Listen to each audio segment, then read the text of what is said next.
Emily တယောက်အိမ်မက်ဆိုးတွေကနေလန်နိုးလာပါတယ်။သူ့ရဲ့အိမ်မက်ဆိုးဆိုတာကသူ့သားလေးမွေးခန့်ဒီစိတ်အောင်သွားမှာကာမတော်တဆမှုနဲ့သူ့ယောက်ျားသေဆုံးသွားတာကိုစိတ်ဆွဲပြီးမကြာခဏမှတ်နေတာပါ။အဲဒီလိုအိမ်မက်ဆိုးတွေကနေနိုးထလာတော့သူ့ကိုသားဖြစ်သူဆမ်မြူရယ်ကအော်နိုးကသူ့ရဲ့အိမ်မက်ဆိုးတွေကထပ်မှတ်နေပြီလို့ပြောပါတယ်။ Emily ကလည်းသားကိုပုံမြင်နေပြောပြကတိတ်ဖို့စူးစမ်းပေမဲ့ဆမ်မြူရယ်ကပုံမြင်ထပ်ပြောပြဖို့တောင်းဆိုနေလို့သူလည်းသားအလိုကိုလိုက်ပေးလိုက်ပါတော့တယ်။ဒီလိုနဲ့ညကလည်းနှက်လာတော့သားမိသူတွေအိယာဝင်လိုက်ကြပါတော့တယ်။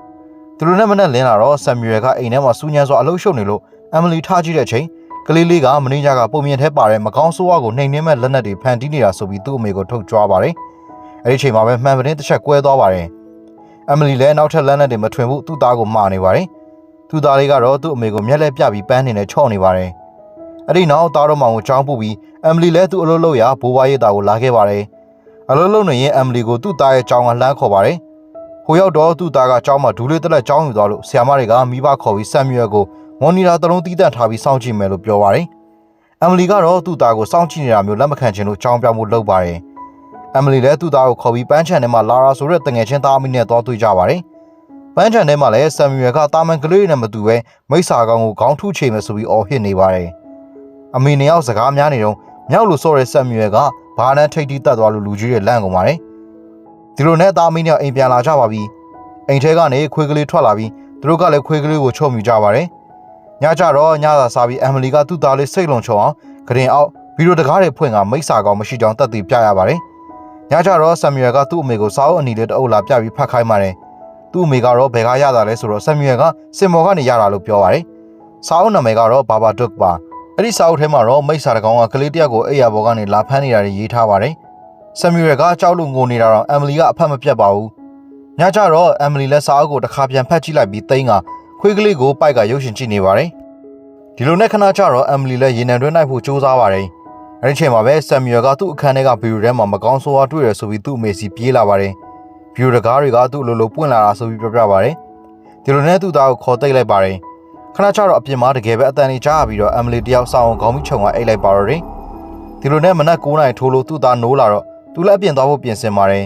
။အဲဒီလိုနဲ့သူ့ရဲ့အလုပ်ကိုရောက်လာပြီးအလုပ်တွေဖိစီးနေချိန်မှာတငယ်ချင်း Robbie ရောက်လာပြီးသူ့ရဲ့အလုပ်တွေကို Robbie ကလှုပ်ထားပေးမှဖြစ်ပြီး Emily ကတော့နေမကောင်းတဲ့သူ့ရဲ့သားစီကိုပြန်มาလို့ပြောလိုက်ပါတယ်။အဲတော့ Emily ကလည်းကျေးဇူးတင်စကားဆိုကပြန်သွားပါတယ်။သူ့သားစီကိုရောက်သွားတော့တငယ်ချင်းဖြစ်သူလာရာကသူ့သမီးကိုပွေ့ဖက်ကဆမ်မြူရယ်ကိုအပြစ်ပြောနေပါတယ်။အချောင်းကဆမ်မြူရယ်ဟာလာရတဲ့သမီးကိုကြောက်စရာဘာဘာတို့ဆိုတဲ့တရေအချောင်းကိုပြောနေတာမို့ပါ။ဒီလိုနဲ့ဆမ်မြူရယ်ကလူကြီးတွေကိုလည်းအပြစ်တင်နေတာမို့ Emily ကဆုံးမတော့စိတ်ဆူဆူနဲ့ကြမ်းမြုပ်ကိုပြောင်းနေပြစ်ဖောက်လိုက်ပါတယ်။အပြန်ကြတော့သူ့ရဲ့သားဖြစ်သူကိုအဲ့ဒီဘာဘာတို့ဆိုတာမြင်ရလို့လားဆိုပြီးမေးပါတယ်။ကလေးကလည်းသူကသာအမေကို6ချိန်ရင်ကိုထင်ပြပါလိမ့်မယ်လို့ပြောပါတယ်။ဒီလိုနဲ့အိမ်ရောက်လာတော့သားအတွက်ပြင်ဆင်စရာတွေပြင်ဆင်နေရင်ဘေးအိမ်ကပြင်းကြီးဖွယ်ထိုင်နေတဲ့အဖွားကြီးကိုသတိထားမိသွားပါတယ်။အဲဒီအချိန်မှာပဲအပေါ်ထပ်မှာဆမ်မြူရယ်ကဖျားဦးတွေနဲ့ဆော့ကမကောင်းဆိုးဝါးတွေကိုထောင်ချောက်ဆင်နေနေမယ်ဆိုပြီးအော်ဟစ်နေပါတယ်။သူ့အမေကသွားကြည့်တော့သူ့အဖေရဲ့ပစ္စည်းတွေကိုယူဆော့နေတာတွေ့လို့စူပါတယ်။အဲဒီအချိန်မှာပဲ Robbie ကရောက်လာပြီးသားအမိနှစ်ယောက်ကိုလက်ဆောင်တွေလာပေးပါတယ်။ Robbie ကလည်းငါဖျားတိုင်းငါအမေကငါ့ကိုအခုလိုလေရင်ပြန်အယုတ်တွေဝယ်ပေးနေကြလို့ပြောပါတယ်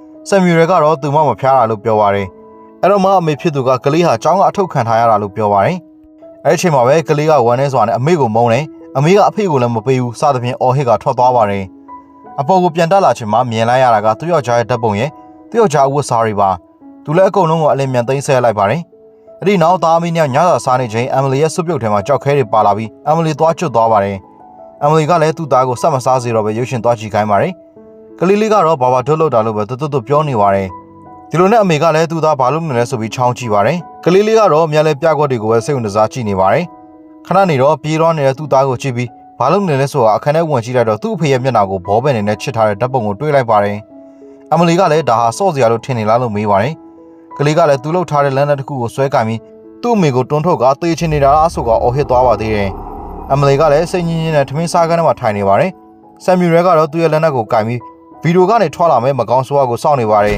။အဲ့ချိန်မှာပဲဗီဒီယိုကြီးကမှောက်ကျပြီးကလေးလေးကလည်းအထဲပိတ်မိသွားပါတယ်။ဒီလိုနဲ့သားဖြစ်သူကိုခေါ်လာပြီးတိတ်လိုက်ပါတယ်။သားလေးအိတ်သွားတော့ဘာဘာတို့စာအုပ်ကိုဖျဲဆုပ်ပြီးလွှင့်ပစ်လိုက်ပါတယ်။အိမ်ရတဲ့ဝင်နေချိန်မှာအပြစ်မှာခြေတံတွေကြားရပါတယ်။ခြေတံတွေနီးလာပြီးကြောက်လာတဲ့သူမကလည်းစောင်းကိုခေါင်းမိချုံပြီးအိတ်လိုက်ပါတယ်။မနေ့ကသူ့သားကလာရသမီးမွေးနေ့ပွဲကိုသွားဖို့လာနှုံးမှသူလည်းနိုးပါတော့တယ်။မွေးနေ့ပွဲမှာလာရတဲ့သမီးကဆမ်မြူရယ်ကိုအဖေမရှိဘူးဆိုပြီးပြောလို့ဆမ်မြူရယ်ကတစ်သားအိမ်လေးပေါ်ကနေတွန်းချလိုက်ပါတယ်။ အပြန်ကားပေါ်မှာတော့ Emily ကသူ့သားကိုတာမန်ကလေးတွေလိုမနေနိုင်ဘူးလားဆိုပြီးစူပါတယ်။ အဲ့ချိန်မှာပဲကလေးကထွက်သွားဆိုတာကိုထပ်တလဲလဲအော်ဟင်းရင်သတိလစ်ကတတ်တယ်လို့ဖြစ်သွားလို့စေယုံခေါ်သွားရပါတယ်ဆရာဝန်တွေကတော့အပူလွန်ကဲလို့ဖြစ်တာလို့ပြောပါတယ်ဒီလိုနဲ့အိတ်ဆေးတွေကိုပေးလိုက်ပါတယ်ညကျတော့ဆမ်မီယယ်ကသူ့ကိုတခြားကလေးတွေနှိမ်နိုင်ရင်ဖွင့်နေပါတယ်ပြီးတော့သူ့သားကိုအိတ်ဆေးတွေတိုက်လိုက်ပြီးတိတ်လိုက်ပါတယ်ညကျတော့သူကလည်းအိမ်မက်ဆိုးတွေထပ်မှတ်ပါတယ်မနဲ့လင်းတော့ကောင်းမို့စွာအိတ်ဆက်လိုက်ပြီးတားဖြစ်သူကလည်းအိမ်မောကျနေတာမို့သူမဝမ်းသာနေပါတယ်ဒါပေမဲ့အိမ်ရှိတကားဝမှာသူမဆုပ်ဖြဲထားတဲ့စာအုပ်ကပြန်ဆက်လာပြီးလာချထားပါတယ်သူမကလည်းအထိတ်တလန့်ဖွင့်ကြည့်လိုက်ပါတယ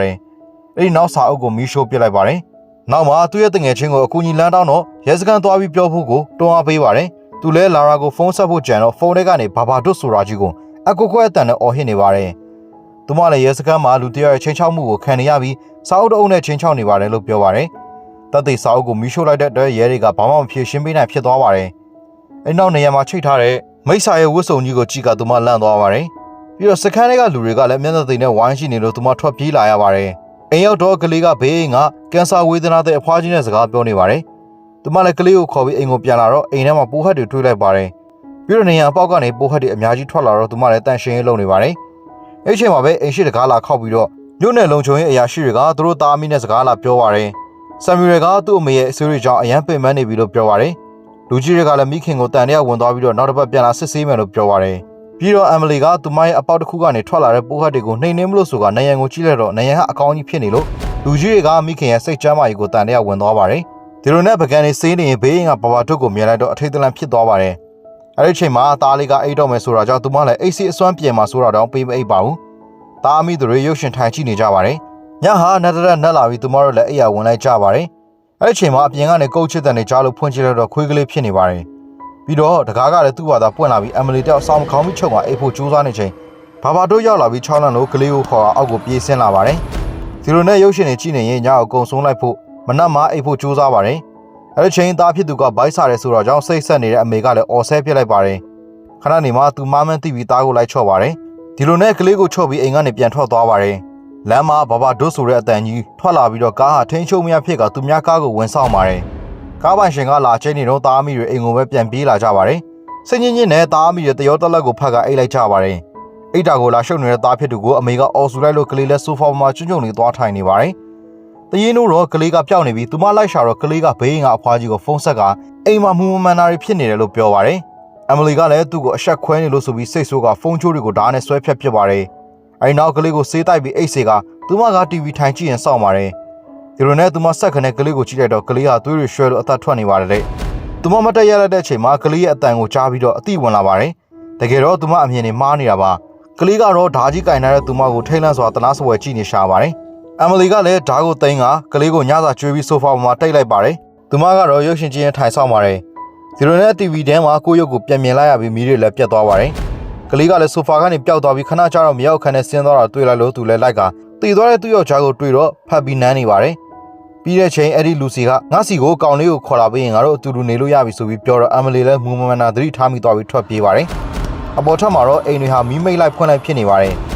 ်အိမ်နောက်မှာလည်းလူရိတ်တွေ့ရပြီးဘာဘာတို့ကသူ့ရှေ့ရောက်လာပါတယ်သူမလည်းအခန်းထဲပြေးပုံးနေချိန်မိကိုခေါင်းတိုင်ကနေအထုပ်တစ်ခုကျလာပြီးသူမပြေးဖို့အလုပ်အရေးမဲကြီးတစ်ခုကသူမကိုယ်ထဲဝင်သွားပါတယ်အမ်မလီတယောက်စိတ်အေးလက်အေးနဲ့ TV သွားကြည့်နေပါတယ်မိစ္ဆာဘူးခံထားရတာကိုသိတဲ့ကလေးကပုံးနေပေမဲ့ခွေးကလေးကပြေးထွက်သွားတော့အမ်မလီကလည်းလိုက်ဖမ်းပြီးလဲချိုးပစ်လိုက်ပါတယ်ပြီးတော့သူ့ရဲ့သွားတစ်ချောင်းကိုဆွဲနှုတ်ပစ်ပါတယ်အဲဒီနောက်ဆမ်မီရယ်ပုံးနေတဲ့အခန်းကိုထုနှပ်ပြီးတကားကိုချိုးဖို့လုပ်ပါတယ်အဲဒီနောက်တကားကျိုးသွားပြီးကလေးကိုဝင်ဖမ်းဆမ်မီရယ်ရဲ့ပြောက်ဝတစ်ချက်မိသွားပါတယ်ဆမ်မီရယ်လည်းအောက်ထပ်ကိုပြေးဆင်းပါတယ်အဲဒီနောက်ဆမ်မီရယ်ထွင်ထားတဲ့လက်နက်ဟာအသုံးတဲ့သွားပြီးလောက်လွဲတွေနဲ့တိုက်ခိုက်ပါတယ်အဲဒီနောက်အမ်မလီဟာဆမ်မီရယ်မြောက်ခန်းထဲဆင်းသွားတဲ့ထင်ပြီးလိုက်ဖမ်းပါတယ်အဲဒီချိန်ဘေးကအဖွားကြီးရောက်လာပြီးအစင်ပြေကြလားဆိုကအချိုးချောင်းလာမင်းနေတော့ဆမ်မီရယ်ကလည်းအစင်ပြေပါတယ်လို့ပြောပြီးပြန်လာတဲ့အချိန်မှာအမ်မလီကအနောက်ရောက်နေပါတယ်ပြီးတော့သူတို့တွေအစင်ပြေတဲ့အကြောင်းပြောပြီးတကားကိုပြန်ပိတ်လိုက်ပါတယ်အမ်မလီကသားဖြစ်သည့်စီကိုလာပြီးဘလောက်ချစ်ကြောင်းအဖေမရှိကြတဲ့ကမင်းကိုစောင့်ရှောက်လာခဲ့ရတာဘာညာဆိုပြီးဖတ်ငိုပါတယ်အဲဒီချိန်မှာပဲဆမ်မီရယ်ကလည်းအမ်မလီရဲ့ဘိုက်ကိုဓာတ်နဲ့စောင့်ထိုးလာပြီးထွက်ပြေးသွားပါတယ်အမ်မလီကလည်းစိတ်တူတူနဲ့လိုက်ရမှာမြေရောက်ခန်းထဲမှာဆမ်မီရယ်ထောင်ချောက်တွေမိပြီးကျိုးတုံးလက်တာဖြစ်သွားပါတယ်အဲဒီနောက်သတိလေးမေ့မျောသွားပါတယ်ပြန်လို့လာချိန်မှာဆမ်မီရယ်ကဘေးကနေအမေသားကိုအမေမချစ်မှန်သားသိပါတယ်ဘာဘာတို့ကတော့အမေကိုလွတ်မှာမဟုတ်ဘူးဒါပေမဲ့အမေကိုသားကြိုင်ထားမသွားပါဘူးဆိုပြီးတနာစပွဲပြောနေတယ်အဲဒီနောက်မှာအမ်မီရယ်လက်ကလွတ်သွားပြီးဆမ်မီရယ်လေဗင်ကိုထားညစ်ပါတယ်ဆမ်မီရယ်လေးကတော့သူ့မိခင်ရဲ့ပါးတွေကိုညှင်းညင်းတတလေးပို့တက်နေပြီး မိခင်စိတ်ရဲ့မြတ်တာကိုမလွန်မိုးနိုင်တဲ့ဘဘာတို့လည်းဆမ်မြူရယ်ကိုလွတ်လိုက်ပြီးသွေးတွေအန်ချပါတော့တယ်ဒီလိုနဲ့သားမီးများပွေဖက်လိုက်ကြပြီးအပေါ်ကိုပြန်တက်လာချိန်မှာဆမ်မြူရယ်ကဘဘာတို့ကအလွတ်ပေးမှမဟုတ်ဘူးဆိုပြီးပြောလိုက်ပါတယ်ပြီးတော့ဆမ်မြူရယ်ကိုဆွဲခေါ်သွားတာမြင်တော့အမယ်လီကလည်းသူ့သားကိုလိုက်ကယ်ဖို့ကြိုးစားပါတယ်အခန်းတစ်ခုလုံးပုံတကားတိုက်နေချိန်အမောင်တွေကနေခင်မွန်းဖြစ်တဲ့ပုံရိပ်တံကပေါ်လာပါတယ်စကားတချို့ပြောပြီးဦးကောင်းကနှစ်ပိုင်းကွဲသွားပါတယ်ဒီလိုနဲ့အမောင်ကပိုကြီးလာပြီးတအိမ်လုံးတုန်ခါလာချိန်အမ်မလီကဒါငါအိမ်ကိုကျူးကျော်လာပြီးငါသားကိုထိရင်နင့်ကိုတတ်မယ်ဆိုပြီးအော်ပစ်လိုက်ပါတယ်အဲဒီနောက်လေပြင်းတွေကဆမ်မြူရယ်ကိုဆွဲခေါ်သွားဖို့လိုတဲ့ချိန်အမ်မလီကတားဆီးနိုင်လိုက်ပါတယ်ခဏနေတော့ဘာဘာတွက်ကပေါ်လာပြီးတော့အမ်မလီကလည်းသူ့အပေါ်ကြောက်ရွံ့မှုမရှိတော့အနိုင်မယူနိုင်ပဲပြန်ပြုတ်ကျသွားပါတယ်အဲဒီနောက်အမ်မလီကလည်းဘာဘာတွက်ကိုရဲရင်စိတ်ချောင်းနိုင်သွားပြီးမြေအောက်ခန်းထဲမှာဖမ်းလိုက်ပါတယ်နောက်ပိုင်းမှာသားမီးရဲ့နေရက်တွေဟာတာမန်လိုပြန်ဖြစ်သွားပြီးသူ့သားလေးကိုမွေးနေ့တွေပါလှုပ်ပေးနေလို့မြို့လုံချုံကြီးအရာရှိတွေကတန်ရရကင်းသွားပါတယ်သားမီးညောင်တီရီတူပြီးအမ်မလီကလည်းဘာဘာတွက်ကိုလာပေးပါတယ်အဲဒီနောက်အိမ်နောက်ဖေးမြေကွက်လက်မှာနေလဲစားအတူတူဆိုင်ရင်ဆမ်မြူရယ်ပြတဲ့မျက်လက်ပြခွက်တွေကိုကြည့်ကသားမီးညောင်ပျော်ရွှင်စွာနေထိုင်သွားကြရင်ဇလန်လေးနဲ့အဆုံးသက်သွားပါတယ်ခင်ဗျာအဆုံးထိကြည့်ပေးကြတဲ့တယောက်စီတိုင်းကိုကျေးဇူးအထူးပဲတင်ပါတယ်ခင်ဗျာ